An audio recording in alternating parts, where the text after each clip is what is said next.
We report as soon as we can. I always give this disclaimer. The information that we give you tonight is very early in the investigation and certainly is subject to modification as the investigation goes on.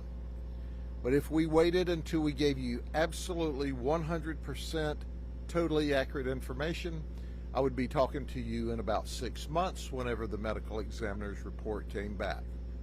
But I want to introduce someone to you. This is Kente Gavin. He's 41.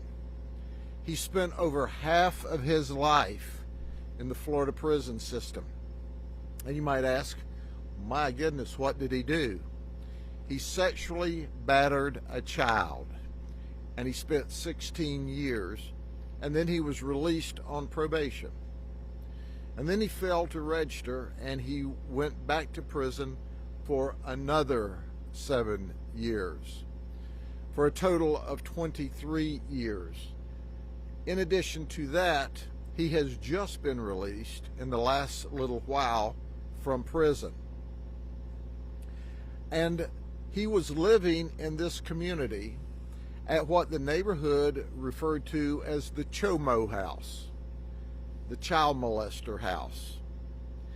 And he was living in a child molester house because we continue to have checks on them. The last time we checked on this house was October the 31st, Halloween. So let me take you to about 3:07 this afternoon. We received a 911 call that there was a man out here with a brick, and he was beating an elderly man in the head. So he was beating this elderly man in the head, and another lady, a witness, tried to shove our suspect off of our victim. When she was successful in doing that, he chased our second victim into a shed where he beat her up and stole her cell phone because she said she was calling 911. He said over and over, "I am not going back to prison. They will have to kill me." Information was relayed that it was an armed person acting erratic who was in the process of beating an elderly man, and our deputies arrived. Our deputy Diaz was the first to arrive by himself, and he was followed up by Deputy Sheriff Soko and Mathis. Deputy Diaz told our suspect several times, "Throw down the brick, throw down the brick, throw down the brick." He refused. Not only did he refuse, he started toward the deputies. They attempted to tase him. 2 of them did. One of our witnesses said he just pulled the taser out and continued to charge at the deputies. At that time, 2 of our deputies, Deputy Mathis and Deputy Diaz, fired a total of 6 shots. They immediately began to provide life-saving measures after they were able to get, obviously, the brick from him, subject to him being shot. He was transferred subsequently to Lakeland Regional Health, where he succumbed to his injuries. Now, interestingly, 2 of our witnesses were incredible. One of them is currently on probation and said, "Look, I've been in trouble, but those deputies acted professional. They didn't have a choice." He was coming after the deputies with the same brick that we now know he beat a man with. That victim is still at Lakeland Regional Health. In addition to that, we had another witness. He looked our detectives in the eye and said, "I was raised to resist law enforcement. I've always resisted law enforcement. But I can tell you those guys didn't have a choice. He was coming after them to attack them with this brick." So the investigation goes on. We have an officer-involved task force. The lead agency will not be the sheriff's office. We will work with the task force. We have members on the task force. The information we develop through our investigation will be sent to Brian Haas, our state attorney. He and his team will review it and render a final judgment. But it's abundantly clear to us tonight, based on the information that we have, that he had no intentions of being arrested. He had feloniously attacked one person. He had robbed another lady with violence. He was erratic and out of control, and they said had been sleeping very little this week. It's too early in the investigation. We don't know whether he was on drugs or not, but certainly his conduct was out of control. So with that, I'll be glad to answer any questions you may ask. However, it's important to point out, I've pretty much told you what we know at this point in the investigation. Interestingly enough, we asked that very question. Why was he beating the man with a rock? Was there an argument? Was there a fight in advance? And they said no.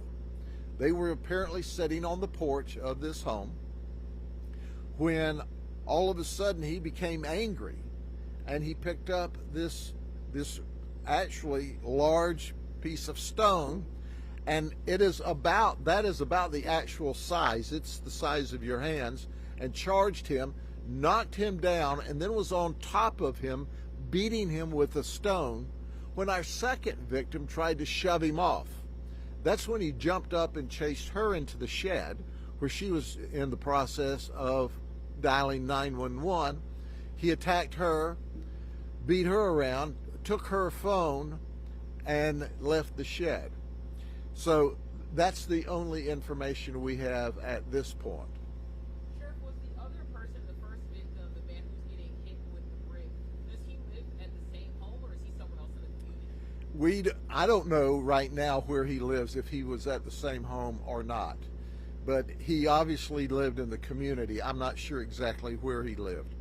Here's what's important to understand, is for reasons that we don't know early investigation, he had not been sleeping much, had been acting erratic, and all of a sudden attacked what was described on 911 as an elderly white male with a brick. Our deputies came here to save his life, to protect him, to stand in the gap between good and evil. And they were forced to shoot him when the taser did no good. I believe, based upon the early information, this was clearly a suicide by cop. He had been in prison over half of his life for sexually battering a child, and he said over and over, I am not going back to prison. I am not going back to prison. They'll have to kill me. And that's what he did. He made us kill him. It was his choice to be shot tonight. We didn't make that decision. He did, and we obliged him.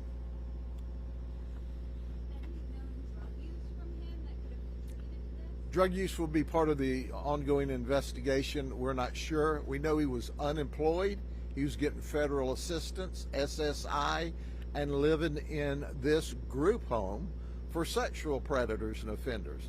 I mean, this guy is the worst of the worst. He is a sexual predator that abused a child, sexually battered a child. And he was on SSI and living, as the folks said in the neighborhood, in the Chomo house. Sheriff, did all of this kind of concentrate around that house and on the exterior of that house, or did it move to different parts of it? It happened in the street. The conflict, when we arrived, we saw him very erratic, very animated, with his brick in the street. We told him over and over, throw down the brick, throw down the brick, throw down the brick, and he didn't. We tried to tase him as he advanced on us and came toward us. Did not do any good, and that's when the deputy shot. What do you say to someone who has a similar background or history like him, who's thinking about, I guess, acting erratic?